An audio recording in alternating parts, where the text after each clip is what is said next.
It was supposed to be a weekend getaway, a simple escape from the noise of our everyday lives. 5 of us, close friends since high school, piled into my old Toyota Corolla and headed for a remote campsite deep in the woods. It wasn't just any campsite.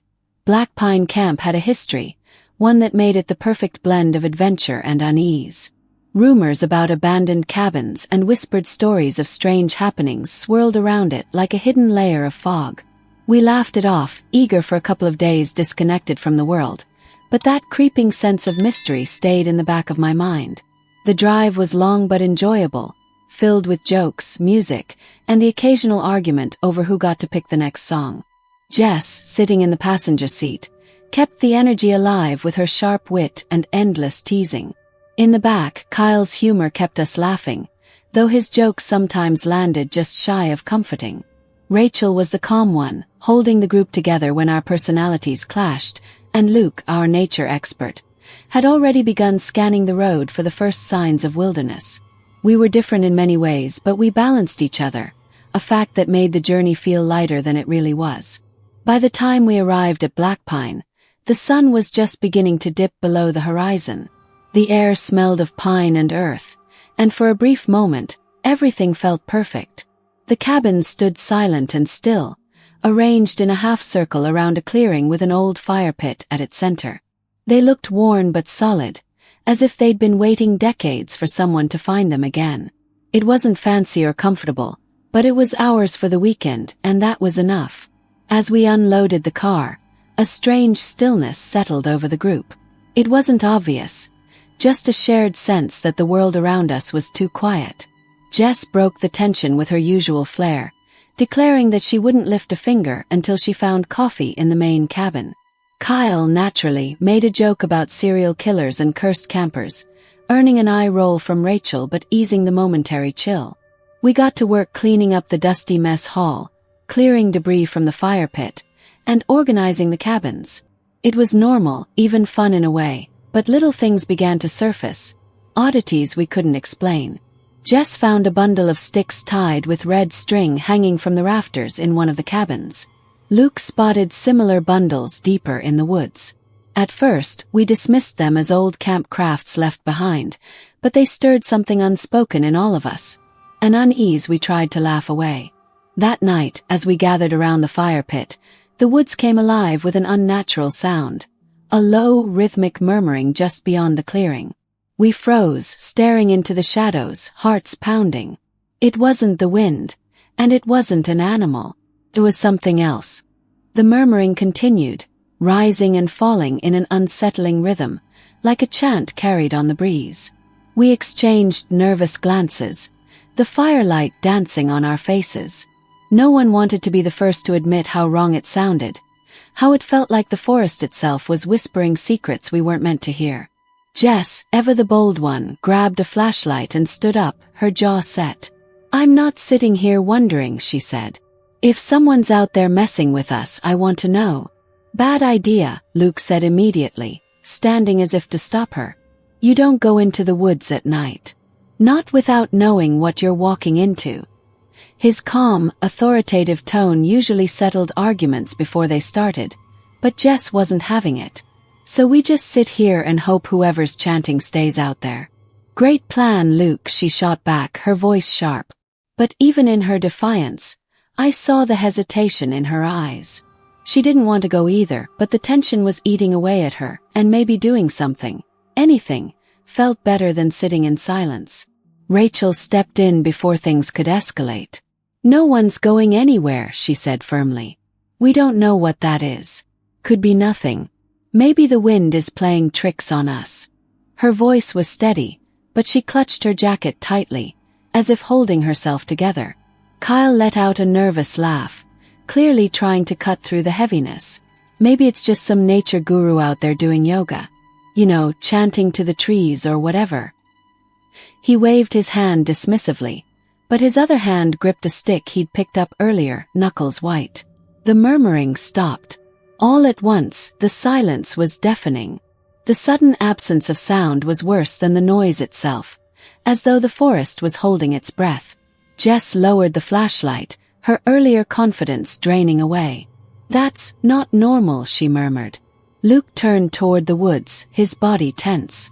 "Whatever it is," he said quietly, "it knows we're here." We sat frozen, listening to the night.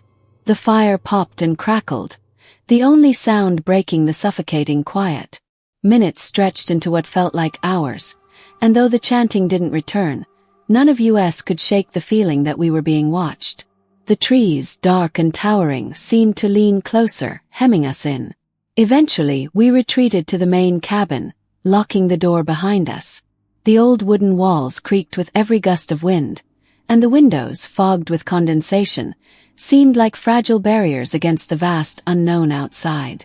Nobody spoke as we sat around the long table, sipping lukewarm coffee from tin mugs. Jess fiddled with the flashlight, avoiding everyone's gaze. Kyle stared at the floor, the humor drained from his face. Even Rachel, our steady voice of reason, looked shaken. "We'll check it out in the morning," Luke finally said, breaking the silence. "Whatever it was, it's not worth getting lost in the dark over." No one argued. The morning brought little relief. The sunlight felt pale and thin, as though it wasn't strong enough to fully reach us. The air was damp, heavy with the lingering tension of the night.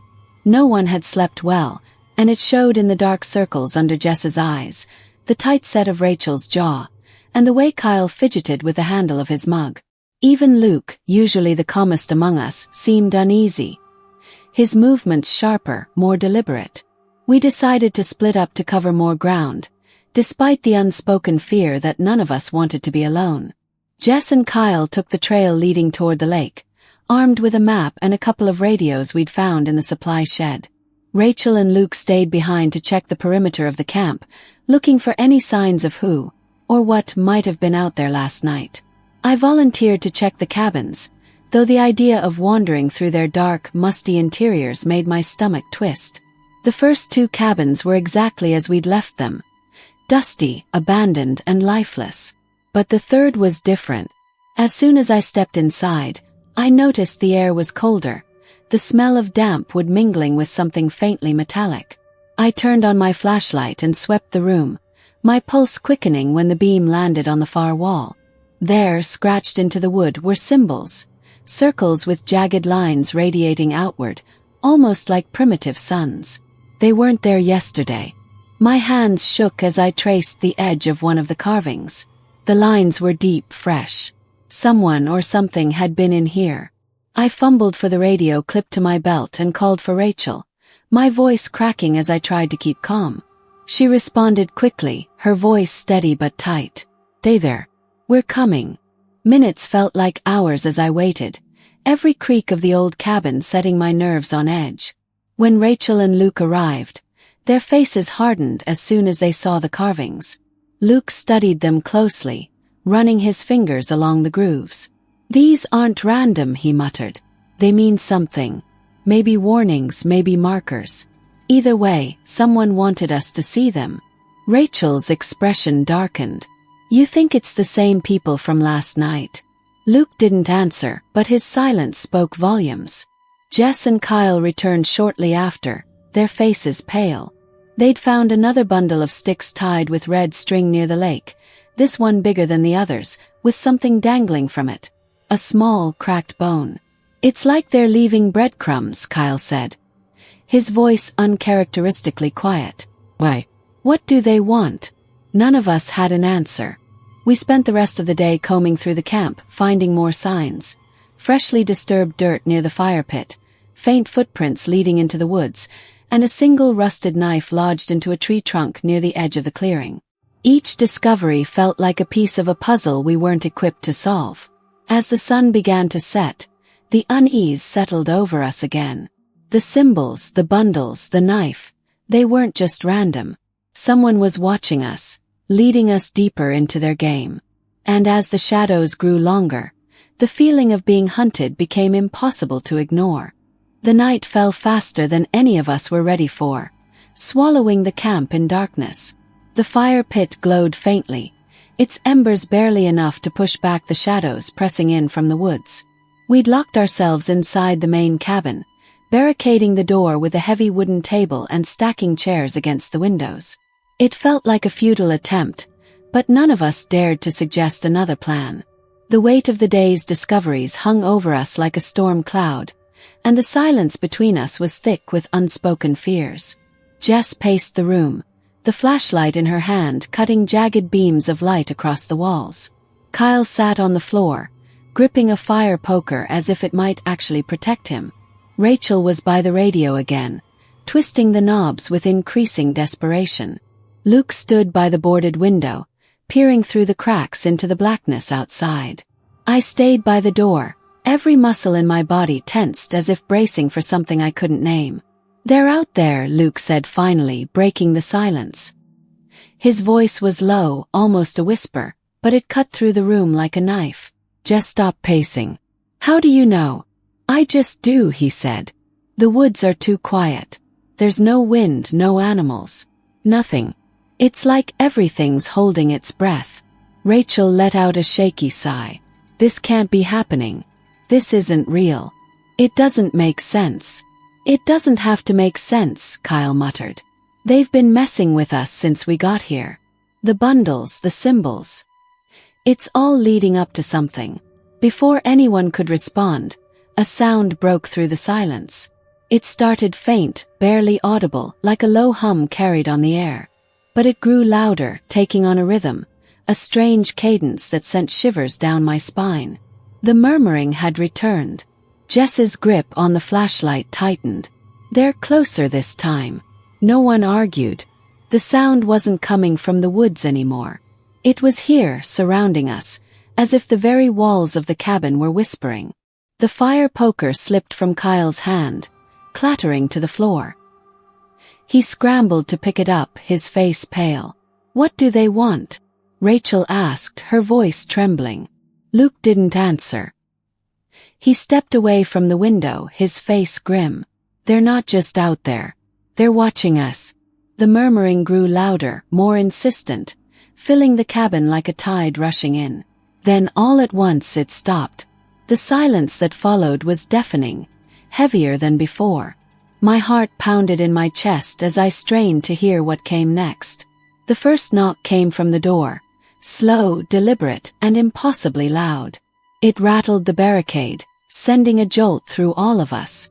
Jess spun toward the sound, her flashlight trembling in her hand. "Who's there?" she called, her voice cracking. No answer came, just another knock, harder this time. Then came the whispers, low and guttural, like a language we weren't meant to understand. They seemed to seep through the cracks, wrapping around us, suffocating the air in the room. The door groaned under the weight of the next knock, and the table shifted slightly. "They're trying to get in," Kyle whispered, his voice barely audible. Luke grabbed the fire poker from Kyle, holding it like a weapon. "We're not opening the door," he said firmly, though his hands shook. The knocking stopped again, but the silence was worse. Every creak of the cabin, every rustle outside felt magnified. And then from one of the windows a single pale face appeared. A woman's face, her hollow eyes staring in, unblinking. Her skin was loose and gray, stretched too tightly over her skull. She didn't speak, didn't move, just watched. Jess screamed, and the woman's face disappeared, replaced by the sound of glass shattering from the far side of the cabin.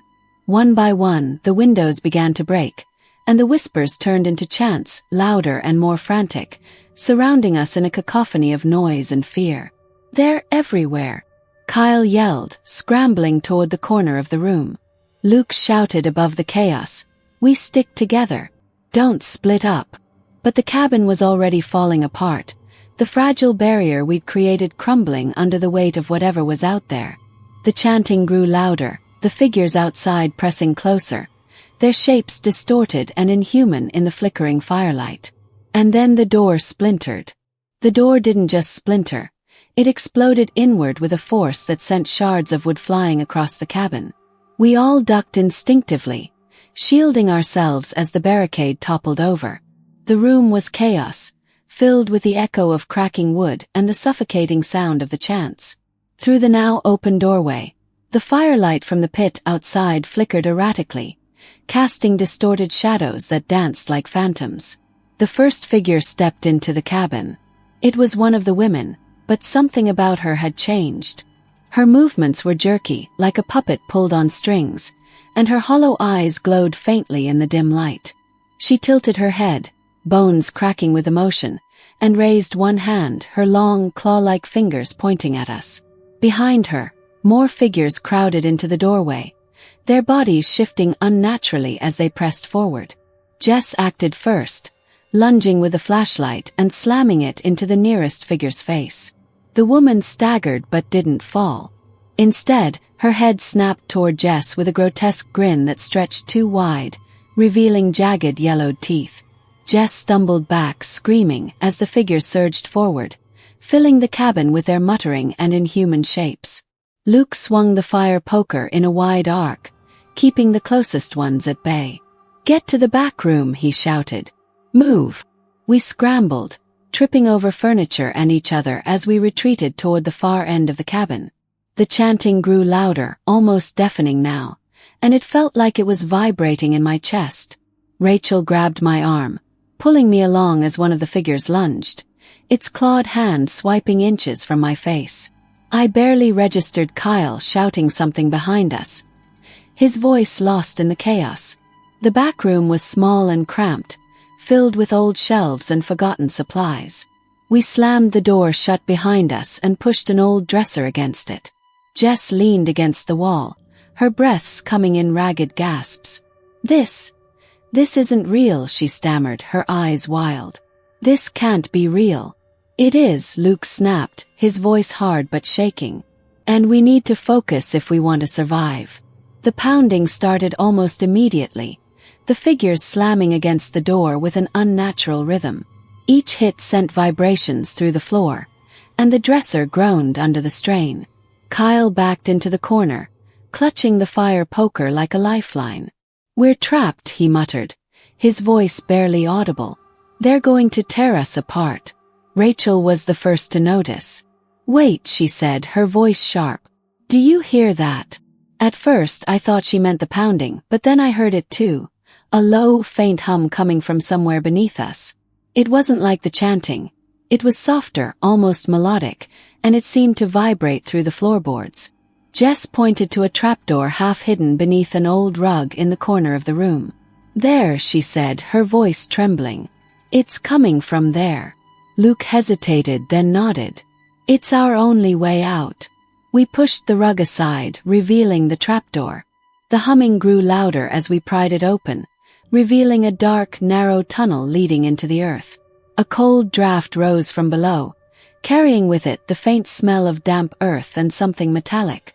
None of us wanted to go first, but the pounding on the door was growing more frantic, the dresser sliding inch by inch. "Go!" Luke shouted, motioning for us to climb down. Rachel went first, then Jess, followed by Kyle. I hesitated at the edge, staring into the darkness below. It felt wrong, like stepping into a mouth that would swallow us whole. But the door behind me splintered further, and Luke shoved me forward, forcing me down the ladder before climbing after me and pulling the trapdoor shut. The tunnel was cold and damp, the walls made of packed earth that seemed to close in around us. The humming was louder now, resonating through the narrow space. It wasn't just a sound, it was a feeling, a vibration in my bones that made my teeth ache. Jess turned on her flashlight, the beam cutting through the darkness to reveal a path that stretched endlessly ahead. "What is this place?" Kyle whispered, his voice trembling. "No idea," Luke said. "But it's not safe to stay here. Keep moving." We crept forward, the tunnel narrowing with every step. The air grew colder, the metallic scent stronger. The humming seemed to pulse now, almost like a heartbeat, guiding us deeper into the earth. Jess stopped suddenly, her flashlight illuminating something carved into the wall, a symbol similar to the ones in the cabin but larger and more intricate, glowing faintly. Before anyone could react, the hum stopped. The silence was immediate and absolute, pressing down on us like a weight. Then, from somewhere ahead, a single voice broke through, soft, raspy, and unmistakably human. Called out a name. Name. The voice calling my name sent a chill down my spine, freezing me in place. It was soft, almost familiar, but warped, like someone trying to mimic a voice they didn't quite understand. Jess turned to me, her flashlight trembling in her hand. Did you hear that?" she whispered, her face pale. Before I could answer, the voice came again, louder this time, echoing through the narrow tunnel. It wasn't just saying my name, it was repeating it over and over, each time more distorted. The others looked at me, their fear mirrored in my own. "Keep moving," Luke said firmly, though his voice wavered. "We can't stop here." We pressed on, the walls closing in as the tunnel twisted and turned. The carvings on the walls grew more frequent, their glowing symbols casting eerie shadows that danced in the flickering light. The air was thick, heavy with that metallic scent, and every step felt like walking deeper into something alive. The chanting from before was gone, replaced by a new sound, low, guttural whispers that seemed to come from everywhere and nowhere at once. Kyle stumbled, his breathing ragged. I can't do this," he gasped, clutching the wall for support. "It's like it's in my head." Rachel grabbed his arm, pulling him forward. "We don't have a choice," she said, her voice tight. "If we stop, they'll catch us." Jess's flashlight flickered, the beam sputtering out before she smacked it back to life. The sudden darkness sent a ripple of panic through the group, and I felt my heart hammering in my chest. The whispers grew louder, closer, and I couldn't shake the feeling that the tunnel was shifting around us, tightening like a throat. Then we saw it, the end of the tunnel. It opened into a cavern, wide and circular, with walls covered in the same glowing symbols. In the center stood an altar made of rough stone, surrounded by small bundles of sticks and feathers arranged in a spiral. The air in the room was electric, buzzing with an energy that made my skin crawl. As we stepped into the cavern, the whispers stopped. The silence was deafening, and for a moment, none of us moved. Then, a figure stepped out from the shadows. It was one of the women, but she was different now. Her gray, sagging skin seemed to glow faintly in the light of the symbols, and her hollow eyes locked onto mine with an intensity that rooted me to the spot. She raised one hand, pointing directly at me, and spoke a single word, a guttural, unrecognizable sound that made my ears ring. The symbols on the walls flared brighter, and the air in the cavern grew colder. Jess shouted something, but I couldn't hear her. The woman's gaze held me in place, and I felt something pulling at me, a force that seemed to seep into my mind, filling it with images I didn't understand. Flashes of the symbols, the bundles, the fire pit, and finally, myself, standing at the center of the altar. "No!" Luke's voice cut through the haze, and I felt him grab my arm, yanking me backward. The spell broke, and I stumbled, gasping for air as the woman let out a guttural scream that shook the cavern. The walls began to tremble, dirt and rocks falling around us as the symbols pulsed wildly. "Run!" Luke shouted, pulling me toward the tunnel. The others followed, their footsteps echoing in the chaos as the cavern began to collapse. The woman's screams followed us, growing fainter as we scrambled through the twisting tunnel. The glowing symbols flickered and died, plunging us into darkness broken only by the weak beams of our flashlights. When we burst out of the trapdoor into the ruined cabin, the night was eerily silent. The fire pit was cold, the bundles scattered and torn. We didn't stop to question it. We ran, leaving the cabin, the camp, and the nightmare behind us. It wasn't until we reached the dirt road that we realized Kyle wasn't with us. Luke and Rachel turned back toward the woods, shouting his name, but I knew it was useless. The forest was still, oppressive, as though it had swallowed him whole. Jess grabbed my arm, pulling me toward the road. "We have to go," she said, her voice shaking. "Now." The camp leader's truck was parked just ahead, its headlights cutting through the darkness. He stepped out as we approached, his face lined with worry. "Where's the rest of you?" he asked, his voice heavy. None of us answered. As he drove us into town, I sat in silence, staring out the window at the trees passing by. The night felt endless, the shadows between the trunks darker than they should have been. And then, just before the forest disappeared behind us, I saw it. Kyle, standing at the edge of the trees, his eyes hollow, his face pale. He raised one hand in a slow wave before stepping back into the shadows. "I didn't tell the others." couldn't. But as the truck rumbled on, I couldn't shake the feeling that it wasn't over. The forest had taken something from us, and deep down, I knew it wasn't done yet. The truck rattled along the dirt road, and none of us spoke. The air inside the cab was thick with unspoken questions and fear, but none of us had the strength to say them out loud. Jess sat next to me, her knees pulled to her chest, staring blankly at the dashboard. Rachel's face was pale, her hands trembling as she gripped the edges of her seat. Luke sat stiffly, his jaw clenched. His gaze fixed out the window as though he expected something to leap from the shadows at any moment. The camp leader drove in silence, his knuckles white against the steering wheel. I could feel his unease. He didn't press us for answers, didn't ask for details. Maybe he already knew something he wasn't ready to admit. Or maybe the fear etched across our faces told him all he needed to know. The trees thinned as we neared the edge of the forest, the oppressive darkness giving way to the faint light of the town ahead. For the first time, I allowed myself to breathe, though the tension in my chest didn't ease.